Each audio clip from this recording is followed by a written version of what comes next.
didn't die.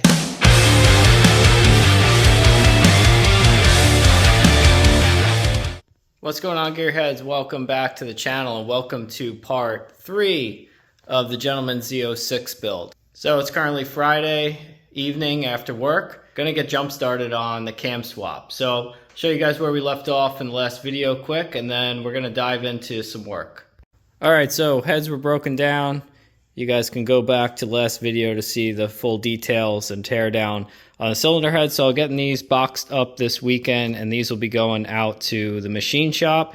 Hopefully to have these turn around about 2 to 3 weeks is what they estimated. So in the meantime, that'll give us a chance to basically continue on with the front end of the motor and stuff and get the cam out and get the new cam put in.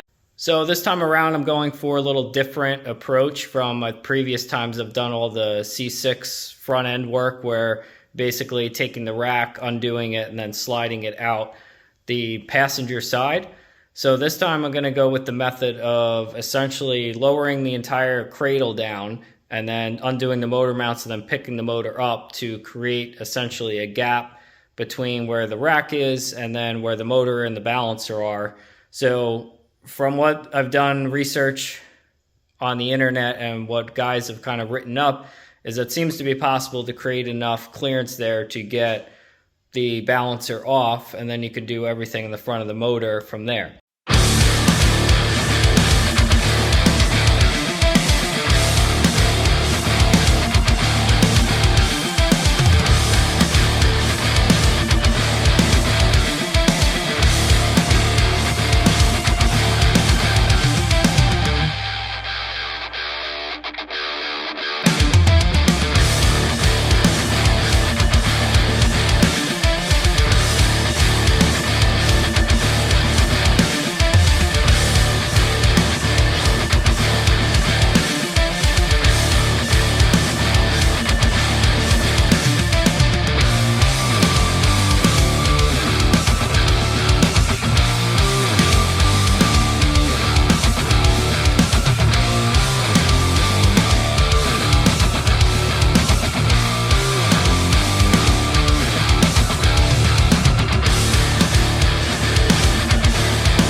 All right, come on, we'll take you on a quick little field trip under the car.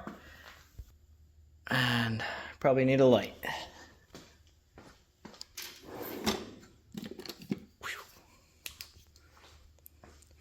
All right, so you see here, we disconnected the upper control arm brackets that go to the frame. And you'll notice on these, there's like a stack of washers behind them.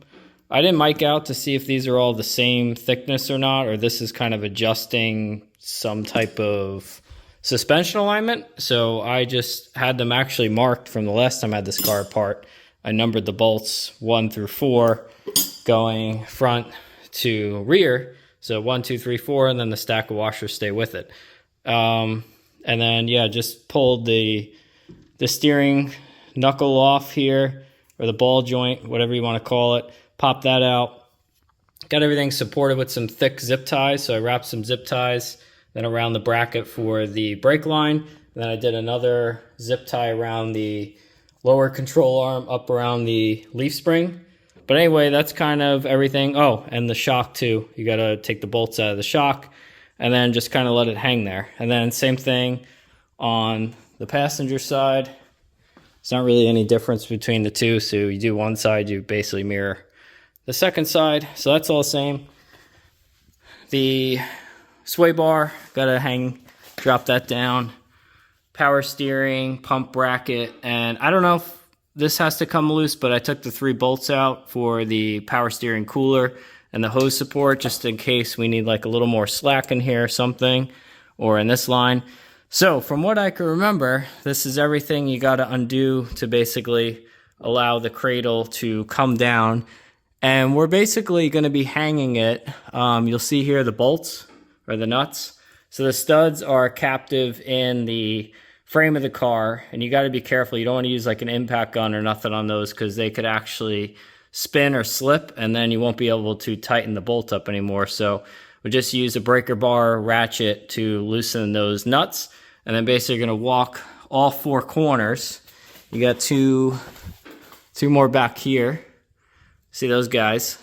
And all four corners, and then essentially the cradle and everything's just going to come down. And then at the same time, we're going to take the two motor mount nuts off up top and then pull the motor up. And we're going to separate and essentially create a gap here, and hopefully this will come.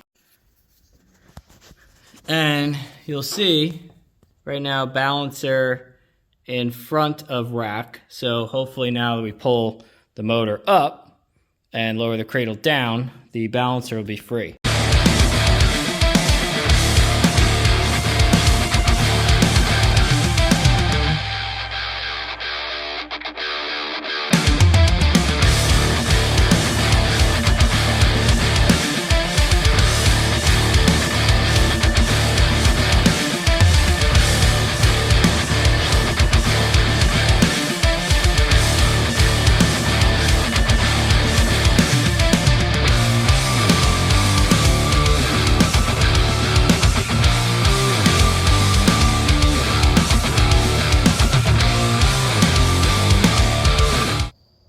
Alright, so quick update. We have been on the struggle bus tonight, so let me show you where we're at.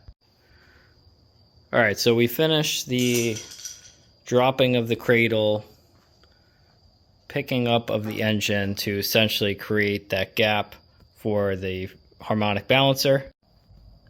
So as you see here, it gets it up a little bit, enough to kind of get to the bolt, but you'll notice there's a hard line right in front of the rack that blocks the bolt. And then you also wouldn't really be able to get a puller on there. So I'm not sure how people are doing this, because this is as high as I could pull the motor up, hitting against the back firewall here, and obviously not wanting to crack it or anything since it's fiberglass, and then lowering the cradle. So I'd have to find the post where I saw that. I don't know if it was in the Corvette forums. Somebody was saying that they were able to do it. I mean, if you took the cradle completely out and left the motor hanging, but not hanging the cradle off the end of the bolts with the nuts, you know, a couple turns and then picking up the motor, there's no way you're creating enough clearance there. So I'd love to see some pictures or something else of how that was done, but I don't think this is going to work, so I think the rack's coming out. And there was an additional reason I wanted to attempt this method originally, and that was because I previously had a oil leak on this car that I had totally forgot that I even did this, and I kept thinking it was the oil pan. The oil was like dripping down the side or something over here, and I replaced this pan gasket like 2 times and it still was leaking. So I finally just got fed up with it. I put a bunch of RTV on the top and the bottom of the gasket to seal this thing up for good, and then the leak was still there. So what it ended up being was one of the little side main bearing cap bolts had fell out essentially, and then when the car got hot, the oil would seep up through the bearing cap and then out that little hole and drip.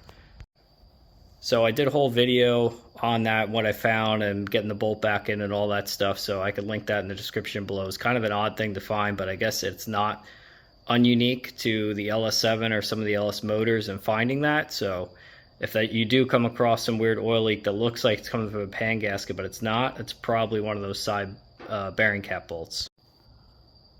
But anyway, because on these with the dry sump that you gotta drop the pan down a little bit anyway to get the oil pump off so you don't nick this gasket. And yes, I've done that before. So you basically could loosen the bolts all up and just kind of drop the pan down a little bit, create some clearance, pull the pump off. But because this thing was all buttered up with RTV and there's no way I could break that seal and then retighten it up and expect it to seal, I was like, you know what, let me redo this thing, do it the professional way, get this thing ripped off of here, scrape all of this clean, scrape the block clean, and then get a new OEM gasket to put on and clean this thing up and do it right. So folks, that's where we're at.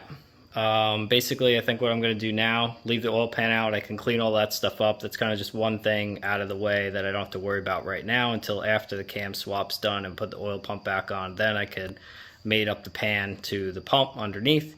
So I'll tighten the cradle back up and I'll lower the motor back down onto the mounts.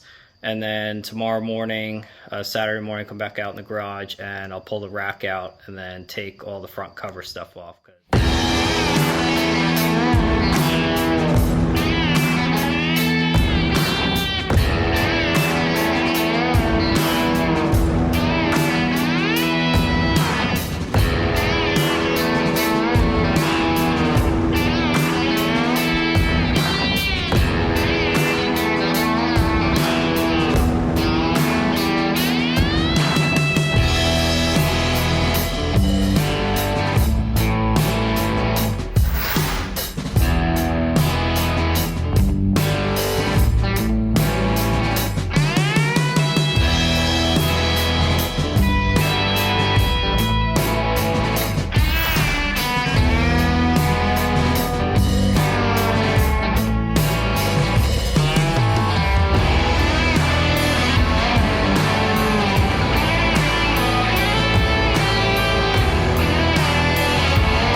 Alright, Gearheads, a little update. Fast forward, I think 3 weekends since we started trying to get the cam out of this car. We are getting the cam out tonight. So it's Friday evening, still got a little sunlight from our daylight savings. Last night, Thursday night, I was out here, got the steering rack out. So we have our access to the front of the balancer now. We can get the bolt, put the puller on, and pull this baby out. So all we got to do is get our impact on there, break that bolt free, put the balancer, puller tool on, pull the balancer off, timing cover off, oil pump off, chain, gear, cam plate, and then bam, we'll be able to pull this cam out of here. Alright, so unfortunately, digging through my toolbox, I could have sworn I had one of these, but I don't have a 12-point shallow half drive impact socket to use to get the ARP crank bolt out. So leave your keyboards down. We don't need to comment about what's about to happen, what I'm going to show you. Just let it be, and we're going to get this crank bolt off. Everything's going to be fine, and we're going to move on. So yes, we got a chromie on the impact, and for extra precaution, just in case this thing wants to blow up, we got some safety specs on.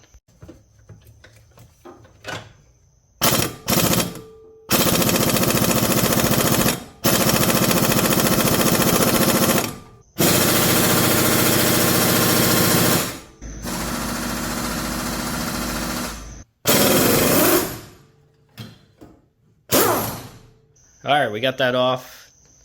Didn't die. Show you guys a cool new tool I got. If you've ever pulled one of these factory balancers off, they could be kind of a pain. Probably all balancers, and certainly if you've done it with one of these, the 3-piece puller set from Harbor Freight. That's like $15.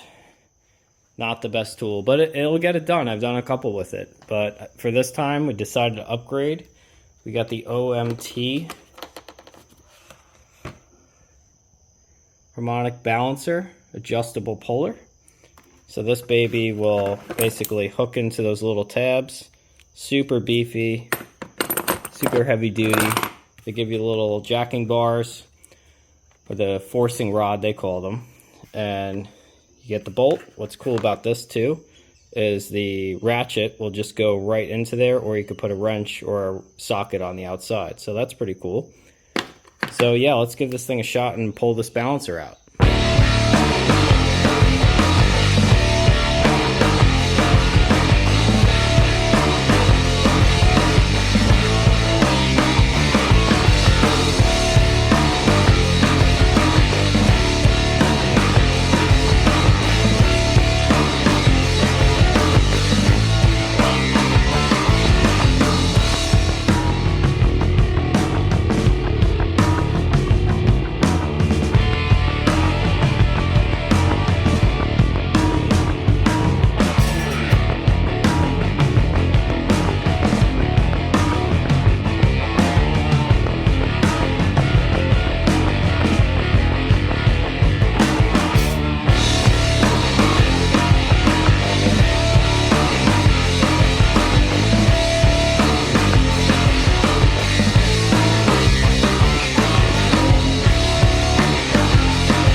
Here's one more thing I want to show you guys quick before we wrap this video up.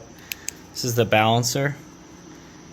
If you can see in here, this is where the rubber is for the damper. And I'm not sure if you can make this out, but the rubber is cracked. So this damper is pretty much ready to separate. You can see it really clear down here. So let me try again to highlight that. See that crack line right there? So this is actually separating the rubber from the metal. Then on the other side too, you can see this is all starting to delaminate and break down because this rubber is 15 plus years old at this point, so these things don't last forever. This is when you start seeing them wobble and come apart. Alright guys, that's going to be a wrap for the Gentleman Z06 build part 3. So we got the tear down complete. Heads are off at the machine shop. Hopefully we should have those back in about 2 weeks. But in the meantime, those 2 weeks gives me a chance to basically build the car back up and basically be ready to receive the heads and finish up the build. So I'm hoping the next 2 weeks we can finish up the reassembly process and be all set to go. So stay tuned for part 4, reassembling the car. We'll go through putting the cam in and dressing everything back out. So we'll see you on the next video.